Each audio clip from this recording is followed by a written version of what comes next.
Hello everyone, in today's video, I'm going to show you how to fix the WhatsApp status quality problem. First, open WhatsApp on your phone. Then, tap on You from the bottom right corner to open your profile and settings section. Next, scroll down and tap on Storage and Data, where you can manage how media is sent and received in the app. Now, tap on Upload and select HD quality so your status updates are shared in better resolution instead of compressed quality. After that, go back and open the App Store on your phone.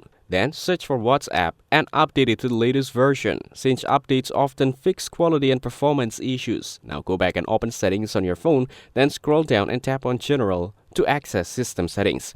Next, tap on iPhone Storage and wait for the list of apps to load completely. Then scroll down and tap on WhatsApp to open its storage settings. Here, tap on Offload App and then tap on Offload App again to confirm. This helps clear temporary data without deleting your chats and can fix quality related issues. That's it. Thanks for watching. Don't forget to like and subscribe for more videos.